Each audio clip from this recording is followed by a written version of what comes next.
നമ്മൾ എടുക്കുന്ന ഭാഗം ഒന്ന് ഓതാം. أعوذ بالله من الشيطان الرجيم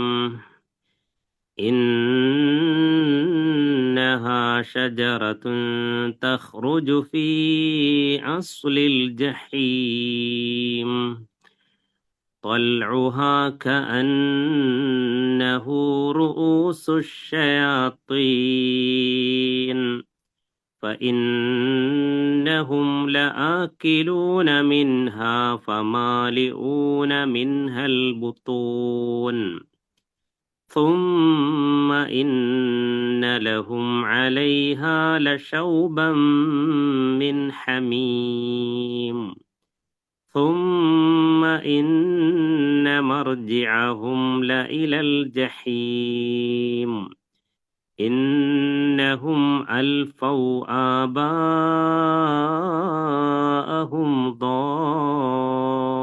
ضالين فهم على آثارهم يهرعون ولقد ضل قبلهم أكثر الأولين. ഇത്ര ആയത്തുകളാണ്. ഇൻഷാ അല്ലാഹ് ഓതാം. നിങ്ങൾക്കും കൂടെ ഓതാവുന്നതാണ്. ഒരു മിനിറ്റ്.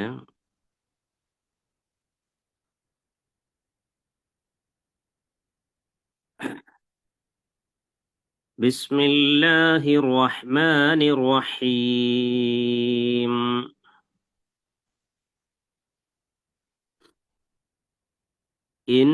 إنها شجرة تخرج في أصل الجحيم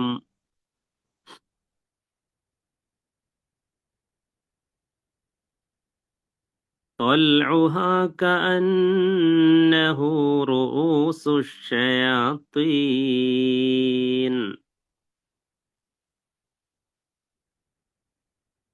فإنهم لآكلون منها فمالئون منها البطون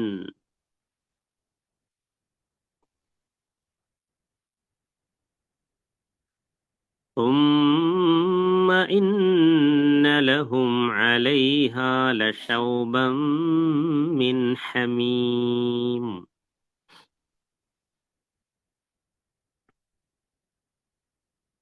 ثم إن مرجعهم لإلى الجحيم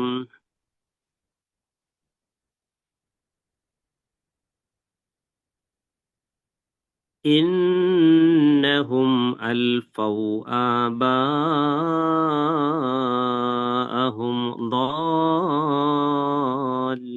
ضالين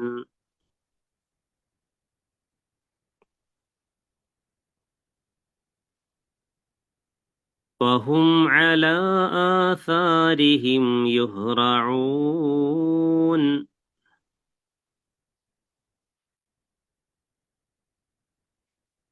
ولقد ضل قبلهم أكثر الأولين.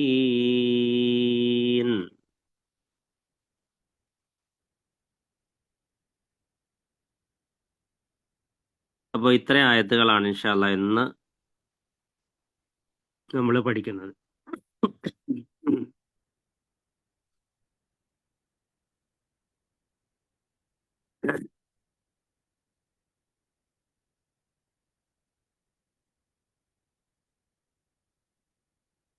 ഇതില്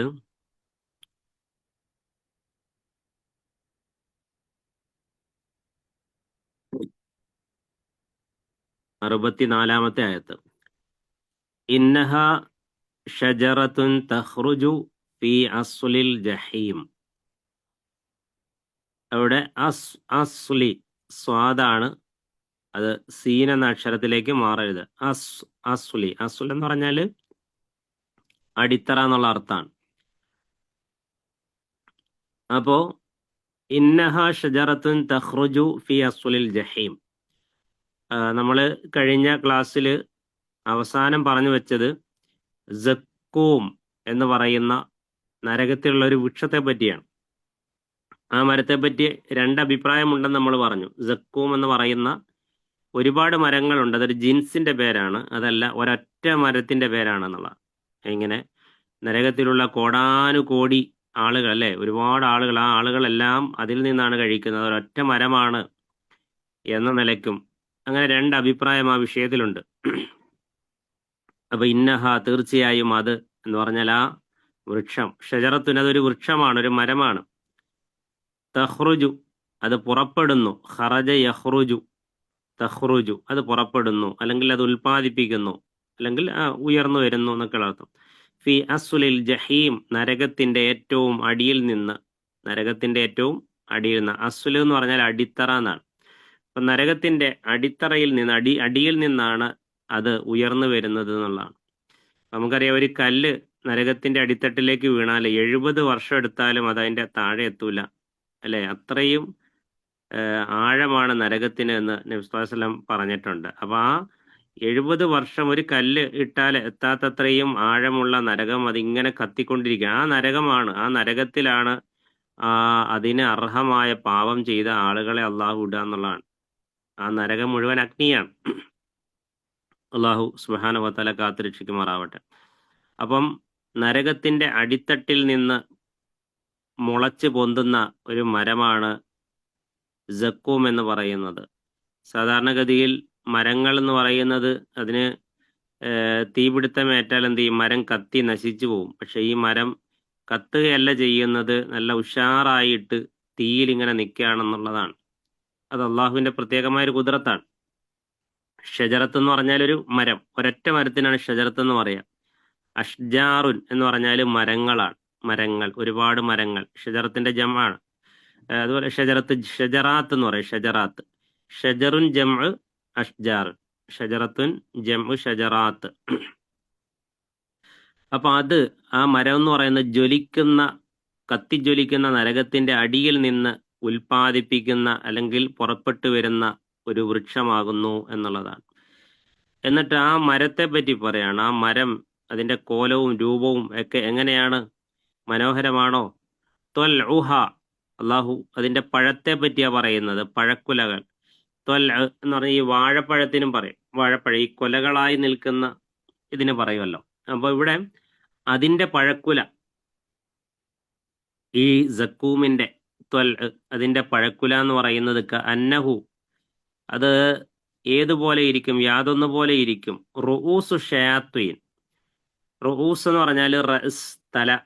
റുഊസ് അതിന്റെ ജമാണ്. അപ്പൊ റുഊസു ഷയാത്വീൻ, പിശാചുക്കളുടെ തലകൾ പോലെയാണ് ആ വൃക്ഷത്തിന്റെ പഴക്കുലകൾ പോലും ഇരിക്കുക എന്നുള്ളതാണ്. എപ്പോഴും നമുക്കറിയാം, ഒരു മരത്തിൽ നിന്നുണ്ടാകുന്ന പഴം എന്ന് പറയുന്നത് അത് ഏറെ രുചികരമാണ്, കാണാൻ മനോഹരമാണ്, അല്ലേ? ഏറെ ഭംഗിയുള്ളതാണ്. പക്ഷേ ഈ പഴം എന്ന് പറയുന്നത്, സക്കൂമിൽ നിന്നുണ്ടാകുന്ന പഴക്കുലകൾ എന്ന് പറയുന്നത്, ഒന്നത് തീയാണ്, രണ്ടാമത് കാഴ്ചയിൽ പോലും അത് പിശാചിന്റെ തലകൾ പോലെ ഇരിക്കും. നമ്മൾ പിശാചുക്കളെ കണ്ടിട്ടില്ല. അപ്പം പിശാചിന്റെ തലകൾ എന്ന് പറയുമ്പോൾ അത് അങ്ങേറ്റം ഭീതിപ്പെടുത്തുന്നതാണ്, ഭയപ്പെടുത്തുന്നതാണ്. അപ്പൊ ആ പിശാചിന്റെ തലകൾ പോലെയാണ് അതിന്റെ രൂപം പോലും എന്ന് അള്ളാഹു സുബ്ഹാനഹു വ തആല പറയുകയാണ്. പിശാചിന്റെ തലകൾ പോലെയായിരിക്കും അത് എന്ന്. അത് കഴിഞ്ഞിട്ട് ആ മരത്തെ തന്നെ അള്ളാഹു സുബ്ഹാനഹു വ തആല വീണ്ടും പരിചയപ്പെടുത്തുകയാണ്. അതിന്റെ മറ്റു ചില സ്വഭാവങ്ങൾ പറയാണ്. അതെന്താണ്? فإنهم لآكلون في منها فمالئون منها البطون. فإنهم, എന്നാൽ അവർ, ആ പഴം തിന്നാൻ ഭാഗ്യം കെട്ട ആളുകൾ, ലആക്കിലൂന, അവർ തിന്നുന്നവർ തന്നെയായിരിക്കും, അവർ അത് തിന്നുക തന്നെ ചെയ്യും, മിൻഹ, അതിൽ നിന്ന്. ഫമാലിഊന മിൻഹ, എന്നിട്ട് അതിൽ നിന്ന് അവർ വയറ് നിറയ്ക്കും. അത് തീയായിട്ട് പോലും, അത്രയും ദുർഗന്ധമുള്ള ഒരു ചെടിയായിട്ട് പോലും, ഒരു നിലയ്ക്കും അതുകൊണ്ട് യാതൊരു ഗുണമില്ലാതിരുന്നിട്ട് പോലും അത് തിന്ന് അവർ വയറ് നിറയ്ക്കുന്നതാണ്. അതുപോലെ ഒരു ശിക്ഷയാണ്. ഫമാലിഊന, മല എന്ന് പറഞ്ഞാൽ നിറയ്ക്കുക എന്നാണ്. മലഅ യംലഉ, മൽഅൻ മിൽഅൻ, മാലിഉൻ, നിറയ്ക്കുന്നവൻ. ഇവിടെ ഫമാലിഊന എന്നാണ്. അവർ നിറയ്ക്കുന്നവരായിരിക്കും. മിൻഹ അതിൽ നിന്ന് അൽ ബുത്തൂൻ, ബുത്തൂൻ എന്ന് പറഞ്ഞാൽ വയറുകൾ, ബത്തുനുൻ എന്നതിന്റെ ജം ആണ് ബുത്തൂനുൻ, ബത്തുനുൻ ജം ബുത്തൂനുൻ. അപ്പോ തീർച്ചയായും അതിൽ നിന്ന് അവർ തിന്നുന്നവരായിരിക്കും, എന്നിട്ട് അതിൽ നിന്ന് വയർ നിറയ്ക്കുന്നവരുമായിരിക്കും. കണ്ടോ, അതിൽ നിന്ന് അവർ വയർ നിറയ്ക്കുന്നവരുമായിരിക്കും. അപ്പൊ ഈ ആയത്ത് നമ്മൾ പഠിക്കുമ്പോൾ മനസ്സിലാക്കേണ്ടത്, അള്ളാഹു സുബ്ഹാനഹു വ തആല അവിടെ ഒരു കഴിക്കാനുള്ള ഭക്ഷണത്തെ പോലും നരകത്തിൽ അതൊരു ശിക്ഷയാക്കിയിരിക്കുകയാണ്. ഇവിടൊക്കെ ആളുകൾ എന്തെങ്കിലും കുറ്റകൃത്യം ചെയ്ത് ജയിലിൽ അടയ്ക്കപ്പെട്ടാൽ ജയിൽ ശിക്ഷ അനുഭവിക്കുകയാണ് അല്ലെ. അപ്പൊ അവിടെ ആ ജയിലിൽ കിടക്കുക എന്നുള്ളതാണ് അവർക്കുള്ള ശിക്ഷ. എന്നാൽ ആ ജയിലിൽ കിടക്കുമ്പോൾ തന്നെ അവർക്ക് നല്ല ഫുഡ് കിട്ടുന്നു അല്ലെ, കുടിക്കാനും കഴിക്കാനും എല്ലാമുള്ള സൗകര്യങ്ങൾ അവിടെയുണ്ട്. അപ്പൊ അവിടുന്ന് കിട്ടുന്ന ഫുഡ് അവരുടെ ശരീരത്തിന് ആരോഗ്യം നൽകുന്നതാണ്, അതെല്ലാം കിട്ടുന്നുണ്ട്. അപ്പൊ ഇവിടുത്തെ ദുനിയാവിലെ ശിക്ഷ അങ്ങനെയാണ്. പക്ഷെ അള്ളാഹു പറയാണ്, നാളെ പരലോകത്ത് എത്തുമ്പോ നരകത്തിന് അർഹനായ ഒരാള് ആ നരകത്തിൽ കിടക്കുമ്പോൾ അയാൾക്ക് ദാഹിക്കുന്നു എന്ന് പറയുമ്പോൾ കൊടുക്കുന്ന വെള്ളം പോലും ശിക്ഷയാണ്. അയാൾക്ക് വിശക്കുന്നു എന്ന് പറയുമ്പോൾ കൊടുക്കുന്ന സക്കൂം വൃക്ഷത്തിലെ കായ പോലും, അത് കഴിക്കുന്നത് പോലും അയാൾക്കുള്ള ശിക്ഷയാണ് എന്നാണ് ഇവിടെ പറയുന്നത്. വിശുദ്ധ ഖുർആനിലെ 44-ാം അധ്യായം സൂറത്ത് ദുഖാൻ, അതിലെ 43 മുതൽ 46 വരെയുള്ള ആയത്തുകളിൽ ഇതേ മരത്തെ, ഈ സക്കൂം വൃക്ഷത്തെ പരിചയപ്പെടുന്നുണ്ട്. അവിടെ ഇങ്ങനെയാണ് പറയുന്നത്, ഇന്ന ഷജറത്ത സക്കൂം, തീർച്ചയായും സക്കൂം എന്ന് പറയുന്ന മരം, ത്വആമുൽ അസീം, അത് പാപികളുടെ ഭക്ഷണമാണ്. കൽ മുഹ്ലി യഗ്ലി ഫിൽ ബുത്തൂൻ, ആ മരത്തിലെ പഴങ്ങളുടെ പ്രത്യേകത എന്ന് പറഞ്ഞാൽ ഈ ഇരുമ്പ് ഇതുപോലുള്ള ലോഹങ്ങളുണ്ടല്ലോ, ആ ലോഹമൊക്കെ കിടന്ന് ഉരുകിയിട്ട് ഒഴുകുകയല്ലേ, അതുപോലെ ഉരുകിയ ലോഹം പോലെ ആയിരിക്കും അതിലെ ആ പഴങ്ങൾ. യഗ്ലി ഫിൽ ബുത്തൂൻ, അതിൽ നിന്ന് അവർ കഴിക്കുമ്പോൾ അവരുടെ വയറുകൾ കിടന്ന് തിളയ്ക്കും. കഗല്ലിൽ ഹമീം, ഈ ചൂടുവെള്ളം നമ്മൾ പാത്രത്തിൽ വെച്ചിട്ട് തിളയ്ക്കുമല്ലോ, ആ ചൂടുവെള്ളം തിളയ്ക്കുന്നത് പോലെ അത് അവരുടെ വയറുകളിലേക്ക് എത്തിയാൽ തിളയ്ക്കും എന്നാണ് അള്ളാഹു സുബ്ഹാനഹു വ തആല പറയുന്നത്. അപ്പൊ അത്രയും തീഷ്ണമായ ഒരു ശിക്ഷയാണ് ആ നരകത്തിൽ പെടുന്ന ആളുകൾക്ക് അവിടെ കിട്ടുന്നത് എന്നുള്ളതാണ്, ഈ ഭക്ഷണത്തിലൂടെ പോലും. അത് കഴിഞ്ഞ് അള്ളാഹു വെള്ളത്തെ പറ്റി പറഞ്ഞു, സുമ്മ ഇന്ന ലഹും അലൈഹാ ലശൗബം മിൻ ഹമീം, സുമ്മ പിന്നീട്, ഇന്നലഹും തീർച്ചയായും അവർക്കുണ്ട്, അലൈഹ അതിന്റെ മീതെ ലശൗബൻ ഒരു ചേരുവ, ഒരു കലർപ്പ്, മിൻ ഹമീം ചുട്ടു തിളയ്ക്കുന്ന വെള്ളത്തിൽ നിന്ന്. അപ്പൊ അതിന് മീതെ കുടിക്കുവാൻ ചുട്ടുതിളയ്ക്കുന്ന വെള്ളം കൊണ്ടുള്ള ഒരു ചേരുവയും അല്ലെങ്കിൽ ഒരു മിശ്ര ജലവും അവർക്കുണ്ട് എന്നാണ് പറയുന്നത്. അപ്പൊ ഇവിടെ അള്ളാഹു സുബ്ഹാനഹു വ തആല ചുട്ടുതിളയ്ക്കുന്ന വെള്ളം എന്ന് പറഞ്ഞു. അതേപോലെ തീനത്തുൽ ഗബാൽ, അങ്ങനെയാന്ന് തോന്നുന്നുണ്ട്. അതായത് ഈ നരകത്തിൽ നിന്ന് ശിക്ഷ അനുഭവിക്കുന്ന ആളുകളുടെ ശരീരത്തിൽ നിന്ന് വരുന്ന ചോരയും ചലവും എല്ലാം ചേരുന്ന ഒരു അങ്ങേയറ്റം ദുർഗന്ധം വമിക്കുന്ന ഒരു പാനീയം, അതവർക്ക് കുടിക്കാൻ കൊടുക്കും എന്ന് ഹദീസിൽ വന്നിട്ടുണ്ട്. മറ്റൊരു ഹദീസിലുള്ളത് നമ്മളിവിടെ ക്ലാസ്സിൽ മുമ്പ് പറഞ്ഞിട്ടുണ്ട്.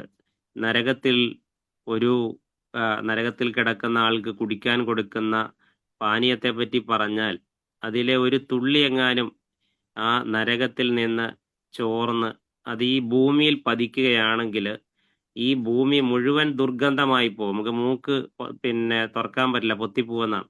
അത്രയും ദുർഗന്ധമുള്ള പാനീയമാണ് നരകത്തിലുള്ള ആളുകൾക്ക് കുടിക്കാൻ കൊടുക്കുന്നത് എന്നാണ്. അതോടൊപ്പം അത് ചൂടേറിയതായിരിക്കും. ഖുർആനിലെ സൂറത്ത് മുഹമ്മദ് 15-ാമത്തെ ആയത്ത് അവിടെ പറയുന്നുണ്ട്, വസുക്കൂ മാ അൻ ഹമീമ, ഹമീം എന്ന് പേരുള്ള ഒരു പ്രത്യേകമായ പാനീയം അവർക്ക് കുടിക്കാൻ കൊടുക്കപ്പെടും. അവിടെ ദാഹിക്കുന്നു എന്ന് പറയുമ്പോൾ ഫഖത്തഅ അംആഅഹും, അതെങ്ങാനും കുടിച്ചാൽ അത് വയറ്റിലേക്ക് എത്തിയാൽ ഈ കുടല് പോലും ഇങ്ങനെ പൊട്ടിച്ചിതറി കഷ്ണമായി പോകും, പൊട്ടിച്ചിതറി കഷ്ണമായി പോകും. അത്രയും ചൂടുള്ള വെള്ളമാണ് അവർക്ക് കുടിക്കാൻ കൊടുക്കുക എന്നുള്ളതാണ്. നമ്മളൊക്കെ അടുക്കളയിൽ സഹോദരിമാരൊക്കെ ജോലി ചെയ്യുന്ന സമയത്ത് ചിലപ്പം തിളച്ച വെള്ളം എടുക്കും, അത് ചിലപ്പോൾ കാലുമ്മ വീഴും അല്ലെ, തൊടയിൽ വീഴും, കാലിൽ വീഴും, ശരീരത്തിൽ വീണ് കഴിഞ്ഞാൽ അവിടെ പൊള്ളിപ്പോകും, നമുക്ക് സഹിക്കാൻ പറ്റാത്ത വേദനയായിരിക്കും. അപ്പം ആ വെള്ളത്തിലേക്ക്, അങ്ങനെ ഒരു വെള്ളത്തിലേക്ക് ആണ് ഇടുക, അതാണ് കുടിക്കാൻ കൊടുക്കുക എന്ന് പറയുമ്പോൾ അത് എത്ര വലിയ ശിക്ഷയാണ്. എന്നിട്ട് സൂറത്ത് റഹ്മാനിൽ പറയുന്ന വേറെയുമുണ്ട്. 55-ാമത്തെ സൂറത്ത് റഹ്മാനിലെ 44-ാമത്തെ ആയത്തിൽ പറയുന്നുണ്ട്, യത്തൂഫൂന ബൈനഹ വ ബൈന ഹമീമിൻ ആൻ. ഈ ഹമീം എന്ന് പറയുന്ന ചുട്ടുതിളയ്ക്കുന്ന വെള്ളത്തിലൂടെ അവരിങ്ങനെ ചുറ്റി തിരിഞ്ഞുകൊണ്ടിരിക്കും എന്നാണ്. ചുറ്റി കറങ്ങിക്കൊണ്ടിരിക്കും. ത്വാഫ എന്ന് പറഞ്ഞാൽ ത്വാഫ് ചെയ്യുക എന്നുള്ളതാണ്. ആ വെള്ളത്തിലായിരിക്കും അവർ, ആ വെള്ളത്തിൽ അവർ മുങ്ങിപ്പോയിരിക്കും എന്നൊക്കെ അള്ളാഹു സുബ്ഹാനഹു വ തആല പറയാണ്. അപ്പം ഇപ്പൊ ഈ നമ്മൾ ഇതുവരെ പറഞ്ഞ ഇത്രയും ആയത്തുകളില് എന്താ പറയുന്നത്, ഈ സക്കൂം എന്ന് പറയുന്ന മരത്തെ പറ്റിയും ആ മരത്തിൽ നിന്ന് കിട്ടുന്ന ആ കായ കഴിക്കുമ്പോഴുണ്ടാകുന്ന ബുദ്ധിമുട്ടുകൾ, അതുപോലെ ദാഹിക്കുന്നു എന്ന് പറയുമ്പോൾ ആ വെള്ളം കൊടുക്കും, ഹമീം എന്ന് പറയുന്ന ആ വെള്ളം കുടിച്ചാലുണ്ടാകുന്ന അവസ്ഥകൾ അള്ളാഹു വിശദീകരിച്ച് തരികയാണ്. അപ്പൊ ഇതൊരു വിശ്വാസിയെ സംബന്ധിച്ചിടത്തോളം ഇത്തരം മുന്നറിയിപ്പുകൾ അവർക്ക് ഒരുപാട് ഗുണം ചെയ്യും. ജീവിതം ഒന്ന് ക്രമീകരിക്കാനോ ഒന്നുകൂടി ശ്രദ്ധിക്കാനും ചിട്ടപ്പെടുത്താനൊക്കെ ഉപകരിക്കും. ഈമാനില്ലാത്ത, മനസ്സിൽ നിഫാക്കുമായി നടക്കുന്നവരെ സംബന്ധിച്ചിടത്തോളം ഇത്തരം ഉപദേശങ്ങൾ ഒരു നിലയ്ക്കും അവർക്ക് ഫലപ്പെടുകയും ഇല്ല.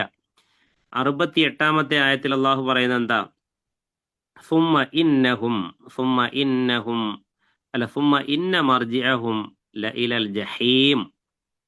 പിന്നെ അവരുടെ മടക്കം ജ്വലിക്കുന്ന നരകത്തിലേക്കാണ്. അതായത് ഒരിക്കലും ആ നരകത്തിൽ നിന്ന് പുറത്തു വരുന്നേയില്ല. ആ നരകത്തിലേക്ക് തന്നെയാണ് എപ്പോഴും അവർ മടങ്ങിപ്പോയിക്കൊണ്ടിരിക്കുന്നത്. അവിടുന്ന് ഒന്ന് രക്ഷപ്പെടാൻ അവർ ആഗ്രഹിക്കും. പക്ഷേ ആ നരകത്തുനിന്ന് ഒന്ന് കയറിയിട്ട് വേറെ എവിടെങ്കിലും ഒന്ന് പോയി തൽക്കാലം നിൽക്കാമോ, ഒരാശ്വാസം, ഒരു പരോൾ, അങ്ങനെ ഒന്നുമില്ല. ഒരു ശിക്ഷയ്ക്ക് ഒരു ഇടവേള അതുമില്ല. അങ്ങനെ ഒന്നുമില്ല. ശിക്ഷയാണോ, ആ ശിക്ഷ ഇങ്ങനെ തുറന്നുകൊണ്ടിരിക്കും.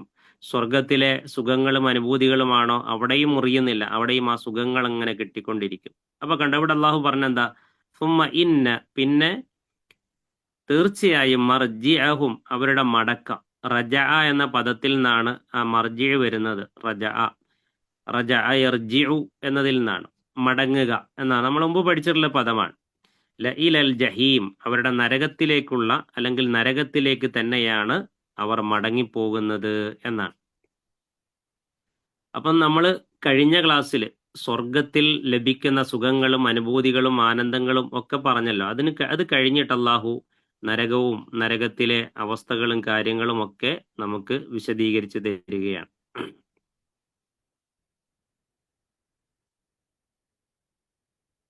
ഇനി 69-ാമത്തെ ആയത്ത്. 69-ാമത്തെ ആയത്ത്, ഇന്നഹും അൽഫൗ ആബാഅഹും ളാല്ലീൻ.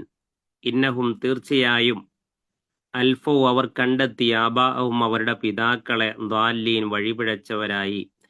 അതായത് ഈ നരകത്തിൽ പോകുന്ന ആളുകളുടെ ചില പ്രത്യേകതകൾ പറയാണ്. തീർച്ചയായും അവരവരുടെ പിതാക്കളെ, വാപ്പമാരെ വഴിപിഴച്ചവരായി കണ്ടെത്തി. ഇന്നഹും അൽഫൗ അവർ കണ്ടെത്തി, ആബാഅഹും അവരുടെ പിതാക്കളെ. അബുൻ എന്നതിന്റെ ജം ആണ് ആബാ. അദ്വാലീൻ എന്ന് പറഞ്ഞാൽ വഴിപിഴച്ചവർ, വഴിതെറ്റിയവരായി. ഫഹും അല ആസാരിഹിം യുഹ്റഊൻ. ഫഹും അല ആസാരിഹിം യുഹ്റഊൻ. ഫഹും അവരാവട്ടെ, അല ആസാരിഹിം അവരുടെ കാൽപ്പാടുകളിൽ, പ്രവർത്തനങ്ങളിൽ, യുഹ്റഊൻ എന്ന് പറഞ്ഞാൽ തിരക്കിട്ട് ചെന്നിരുന്നു, ധൃതിപ്പെട്ടിരുന്നു എന്നൊക്കെയാണ്. എന്നിട്ട് അവർ അവരുടെ കാൽപ്പാടുകളിലൂടെ തിരക്കിട്ട് ചെല്ലുമായിരുന്നു. ഇപ്പൊ ഈ നരകത്തിൽ പോകുന്ന ആളുകളെ പറ്റി പറയുന്നതാണ്. ഇവിടെ ഈ പ്രയോഗം കൊണ്ട് ഉദ്ദേശിക്കുന്നത് എന്താന്ന് വെച്ച് കഴിഞ്ഞാൽ, തീർച്ചയായും അവർ തങ്ങളുടെ പിതാക്കളെ വഴിപിഴച്ചവരായി കണ്ടെത്തി, എന്നിട്ട് അവർ അവരുടെ കാൽപ്പാടുകളിലൂടെ തിരക്കിട്ട് ചെല്ലുകയും ചെയ്യുമായിരുന്നു. ഈ ആയത്തിനെ വിശദീകരിച്ചുകൊണ്ട് മുഫസ്സിറുകൾ പറയുന്നത്, അതായത് പിതാക്കളുടെ, വാപ്പമാരുടെ പിഴച്ച മാർഗങ്ങളെ ഒട്ടും ആലോചിക്കാതെ കണ്ടമാനം താല്പര്യപൂർവം അവർ പിൻപറ്റിയിരുന്നു എന്ന അർത്ഥത്തിലാണെന്നാണ്. അതായത് വാപ്പമാരുടെ മാർഗത്തിൽ പല തെറ്റുകളും ഉണ്ട്, പോരായ്മകളും ഉണ്ട് എന്നൊക്കെ അവർ കാണുന്നുണ്ട്. എങ്കിൽ പോലും ഞങ്ങളത് വിടില്ല, ഞങ്ങൾക്കത് മതി, ഞങ്ങൾക്ക് വേറൊന്നും കേൾക്കണ്ട എന്ന് പറഞ്ഞുകൊണ്ട് അവർ സത്യമാർഗത്തിൽ നിന്ന് വിട്ടുനിന്നു എന്നുള്ളതാണ്. ഈവൻ ഏതുവരെ എന്ന് ചോദിച്ചാൽ ഫിറഔൻ പോലും പറഞ്ഞതായിരുന്നു. അതായത് ഞങ്ങളുടെ അന റബ്ബുക്കുമുൽ ആല, ഞാനാണ് നിങ്ങളുടെ ഏറ്റവും വലിയ റബ്ബ് എന്ന് പറഞ്ഞ ഫിറഔൻ പോലും പറഞ്ഞ വാക്കെന്തായിരുന്നു? ഇത് ഞങ്ങൾ ഇതുവരെ കേട്ടിട്ടില്ലാത്ത കാര്യമാണ്, ഞങ്ങളുടെ പിതാക്കന്മാരിൽ നിന്ന് കേട്ടിട്ടില്ല എന്നാണ് പറഞ്ഞത്. അങ്ങനെ ഖുർആൻ എടുത്തു നോക്കിയാൽ ഏത് നബിമാര് കടന്നു വന്നപ്പോഴും സത്യം പറഞ്ഞു കൊടുക്കുമ്പോൾ പറയും ഇത് ഞങ്ങളെ വാപ്പാന്റെ മാർഗത്തിലൊന്നും കാണുന്നില്ലല്ലോ. അതായത് ഈ ജാഹിലിയത്തിൽ റസൂലുള്ളാഹി സ്വല്ലല്ലാഹു അലൈഹി വസല്ലമയും ദഅവത്ത് നടത്തിയപ്പോൾ മക്കത്തെ മുശ്രിക്കുകൾ പറഞ്ഞതാണ്, ഞങ്ങളുടെ പൂർവികന്മാരിലൊന്നും ഇങ്ങനൊരു മാർഗം ഞങ്ങൾ കാണുന്നില്ല, അവരെല്ലാവരെയും ആരാധിച്ചിരുന്നു അള്ളാഹിനെ മാത്രമല്ല എന്ന് പറഞ്ഞുകൊണ്ട് നബിയെ നിരാകരിക്കുകയാണ് ചെയ്തത്. അപ്പോൾ അത് തന്നെയാണ് ഇവരും ചെയ്യും. നരകത്തിൽ പോകാൻ ഇടയായിട്ടുള്ള ഈ ആളുകളുടെ ഈ പ്രശ്നം എന്താണ്?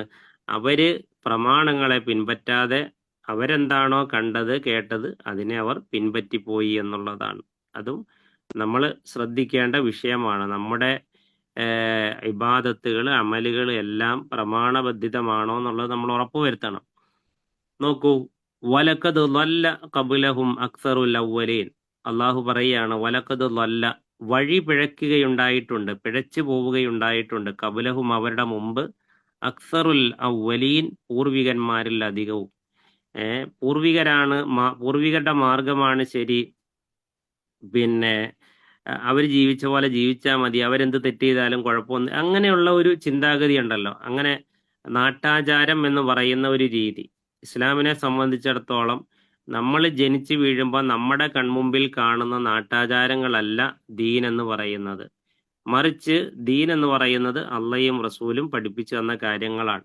അതിൽ ഉറച്ചു നിൽക്കാൻ നമുക്ക് കഴിയണം. അവിടെയാണ് നമുക്ക് വിജയം എന്ന് പറയുന്നത്.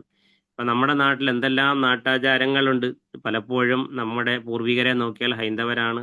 ആ ഹൈന്ദവരായ ആളുകൾ അവരുടെ ഈ ജാതി വ്യവസ്ഥ കാരണം ഇസ്ലാമിൻ സ്വീകരിച്ച സമയത്ത് അവരുടെ അടുത്തുണ്ടായിരുന്ന ആചാരങ്ങളും മറ്റു കാര്യങ്ങളും ഒക്കെ നമ്മുടെ ഉമ്മത്തിലേക്കും കടന്നു വന്നിട്ടുണ്ട്. അപ്പൊ പലരും വിചാരിക്കുന്നതെല്ലാം എന്താണ്, ഈ ദീനാണെന്നുള്ളതാണ്. ഇപ്പൊ ഒരു കല്യാണം കഴിഞ്ഞാൽ പോലും എന്തെല്ലാം ആചാരങ്ങളും പരിപാടികളുമാണ് നമ്മുടെ നാട്ടിൽ ഇന്ന് നടക്കുന്നത്.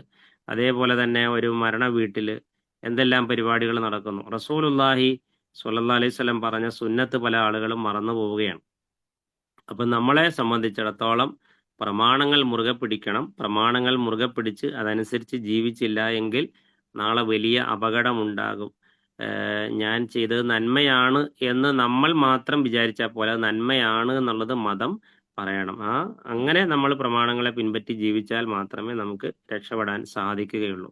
ഇന്ന് നമ്മൾ എടുത്ത ഈ ക്ലാസ്സിൽ നമ്മൾ പഠിച്ചത് മുഴുവൻ എന്താണ്? നരകശിക്ഷയെ പറ്റിയാണ്. പ്രത്യേകിച്ച് സക്കൂം എന്ന് പറയുന്ന ഒരു നിർഭാഗ്യത്തിന്റെ ഭാഗ്യം കെട്ട ഒരു മരം, അതിൽ നിന്ന് കായ കഴിക്കേണ്ടി വരുന്ന നിർഭാഗ്യകരമായ അവസ്ഥ, ദാഹിക്കുമ്പോൾ ചൂടേറിയ വെള്ളം കുടിക്കേണ്ട ഒരവസ്ഥ, ഇതെല്ലാം അള്ളാഹു അവിടെ ശിക്ഷയായി നൽകുകയാണ്. അപ്പോൾ നമ്മൾ വിചാരിക്കും പടച്ചവനെ എന്തൊരു കഷ്ടമാണ്, എന്തൊരു വലിയ ഘോരമായ ശിക്ഷയാണ് എന്നുള്ളത്. നമ്മൾ അതിന്റെ മറുവശമായിട്ട് മനസ്സിലാക്കേണ്ട ഒരു കാര്യം, റസൂലുള്ളാഹി സ്വല്ലല്ലാഹു അലൈഹി വസല്ലം പറഞ്ഞത്, അള്ളാഹുവിന്റെ പടപ്പുകളിൽ ഒരാൾ പോലും നരകത്തിൽ പോകണമെന്ന് അള്ളാഹു ആഗ്രഹിക്കുന്നേയില്ല. ഒരു ഉമ്മ കുഞ്ഞിനെ തീയിലേക്ക് എറിഞ്ഞു കളയാൻ ഒരിക്കലും ആഗ്രഹിക്കാത്തതുപോലെ, തന്റെ കൈക്കുഞ്ഞിനെ എടുത്ത് തീയിലേക്ക് എറിയാൻ ആഗ്രഹിക്കാത്തതുപോലെ റബ്ബും ആഗ്രഹിക്കുന്നില്ല ഒരാൾ പോലും നരകത്തിൽ പോകണമെന്ന്. എല്ലാവരും സ്വർഗത്തിൽ പോകണമെന്നാണ് റബ്ബിന്റെ ആഗ്രഹം. അതുകൊണ്ടാണ് ഈ ഭൂലോകത്ത് നമ്മൾ പിന്നെ അള്ളാഹു സുബ്ഹാനഹു വതആല അവന്റെ കാരുണ്യത്തിൽ ഒരംശം മാത്രം ഇറക്കിയെന്നാണ്. അപ്പം ഞാൻ ഇവിടുന്ന് ഒരു കാര്യം പറയണം. ഇങ്ങനെ ഒരു ഉമ്മയുണ്ട്, വളരെ കഷ്ടത്തിലാണ്, ഒരു വിധവയുണ്ട്, വളരെ പ്രയാസത്തിലാണ്, അവരുടെ അവസ്ഥ ഇങ്ങനെയാന്ന് പറയുമ്പോൾ നമ്മുടെ മനസ്സ് അലിയും, നമ്മുടെ കരളലിയും. നമ്മൾ സാധിക്കുന്ന ഒരു സഹായം അവരിലേക്ക് എത്തിക്കും. അതൊരു കരുണയാണ്. ഒരാളെ സഹായിക്കാനുള്ള ഒരു മനസ്സ് നമുക്കുണ്ടാവുകയാണ്. അതേപോലെ അങ്ങനെയുള്ള വാർത്തകളൊക്കെ കാണുമ്പോൾ നമുക്ക് മനസ്സ് വല്ലാതെ വിഷമിക്കും. അതിന്റെ കാരണം നമ്മുടെ മനസ്സിൽ കാരുണ്യം ഉള്ളത് കൊണ്ടാണ്. അപ്പൊ ആ ഒരു കാരുണ്യം, ഈ ലോകത്തുള്ള കോടാനുകോടി മനുഷ്യന്മാരും ജീവജാലങ്ങളും ജന്തുജാലങ്ങളും എല്ലാം അതിന്റെ കുഞ്ഞുങ്ങളോടും സഹജീവികളോടും കാരുണ്യം കാണിക്കുന്നത് അള്ളാഹു സുബ്ഹാനഹു വ തആല ഈ ഭൂമിയിൽ ഇറക്കിയ അവന്റെ കാരുണ്യത്തിന്റെ ഒരു അംശത്തിന്റെ ഭാഗമായിട്ടാണെന്നാണ്. ബാക്കി 99 ഭാഗവും റബ്ബിന്റെ കാരുണ്യം അള്ളാഹു പരലോകത്ത് നാളെ തന്റെ പടപ്പുകൾക്ക് പുറത്തു കൊടുത്ത് മഗ്ഫിറത്ത് നൽകി, പുറത്തു കൊടുത്ത് അവർക്ക് മാപ്പ് നൽകി അവരെ സ്വർഗത്തിലേക്ക് വിടാൻ വേണ്ടി വെച്ചിരിക്കുന്നതാണ്. അപ്പൊ അത്രയേറെ അള്ളാഹു കാരുണ്യം ചെയ്തിട്ടും സ്വർഗത്തിൽ പോകാൻ കഴിയാത്ത ആളുകളെ സംബന്ധിച്ചിടത്തോളം എത്ര വലിയ ക്രൂരതകളും എത്ര വലിയ അക്രമങ്ങളും ചെയ്ത ആളുകളായിരിക്കും. അപ്പൊ അവർക്ക് നരകശിക്ഷ കൊടുക്കുക എന്നുള്ളത് അള്ളാഹുവിന്റെ നീതിയുടെ ഭാഗമാണ്. അങ്ങനെ നരകത്തിൽ പോകുന്ന ആളുകളെ പറ്റിയിട്ടാണ് ഇവിടെ പറയുന്നത്. അള്ളാഹു ആ നിർഭാഗ്യവാന്മാരിൽ നിന്ന് നമ്മളെല്ലാം കാത്തു രക്ഷിക്കുമാറാവട്ടെ.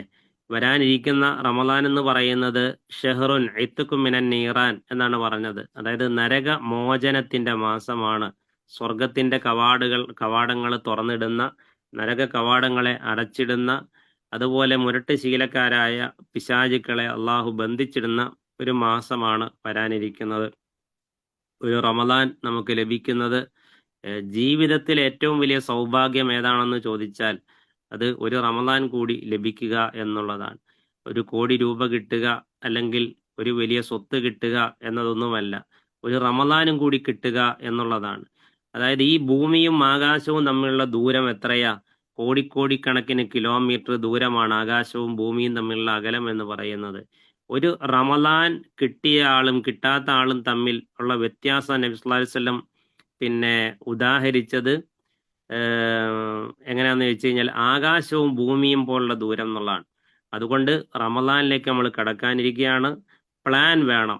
എനിക്ക് റമദാൻ തുടങ്ങിയാൽ ഒരു 5 തവണ ഖത്മ് ചെയ്യണം, ഖുർആൻ ഓതി തീർക്കണം, അതല്ലെങ്കിൽ ഒരു 10 തവണ ഓതി തീർക്കണം എന്നൊക്കെ തീരുമാനിച്ചത് കൊണ്ടായില്ല.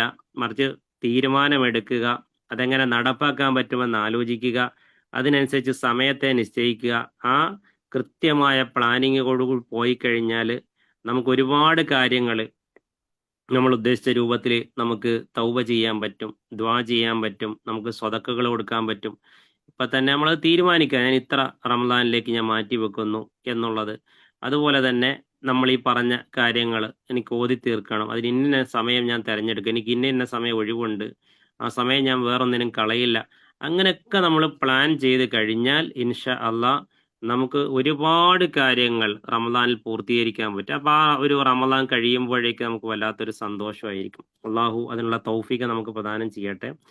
ഇൻഷാ അള്ളാഹ് നമ്മൾ റമദാനിലെ ക്ലാസ് ടൈം ശനിയാഴ്ച തന്നെയാണെങ്കിൽ അതിന്റെ ഒരു സമയം വ്യത്യാസം ഉണ്ടാവും. അത് ഇൻഷാ അള്ളാഹ് നിങ്ങളെ അറിയിക്കുന്നതാണ്. രാവിലെ ആയിരിക്കില്ല എന്തായാലും. മിക്കവാറും അടുത്ത ശനിയാഴ്ച സ്ത്രീകൾക്ക് വേണ്ടി ഉള്ള ഒരു പ്രത്യേക, അവർക്ക് ഉപകാരപ്പെടുന്ന രൂപത്തിലുള്ള ഒരു ക്ലാസ് ഇൻഷാ അള്ളാഹ് ആണ് ഉദ്ദേശിക്കുന്നത്. നമ്മുടെ ഖുർആൻ ക്ലാസ്സിന് പകരം അതിന്റെ വിശദ വിവരങ്ങൾ വഴി അറിയിക്കുന്നതാണ്. അള്ളാഹു സുബ്ഹാനഹു വ തആല നന്മയുടെ മാർഗത്തിൽ ചേർന്ന് നിൽക്കാനും നന്മയിൽ മുന്നോട്ട് കുതിക്കുവാനും നമുക്കെല്ലാം തൗഫീഖ് പ്രദാനം ചെയ്യുമാറാവട്ടെ. വരുന്ന റമദാനിനെ എല്ലാ നിലയ്ക്കും സ്വീകരിക്കുവാൻ, നന്മകൾ കൊണ്ട് പുണ്യങ്ങൾ കൊണ്ട് സ്വീകരിക്കുവാൻ റബ്ബ് സുബ്ഹാൻ നമുക്കെല്ലാം തൗഫീഖ് പ്രദാനം ചെയ്യട്ടെ. വസല്ലല്ലാഹു അലാ നബിയിന മുഹമ്മദ് വഅലാ ആലിഹി വസഹ്ബിഹി വസല്ലം. وآخر دعوانا أن الحمد لله رب العالمين. السلام عليكم ورحمة الله وبركاته.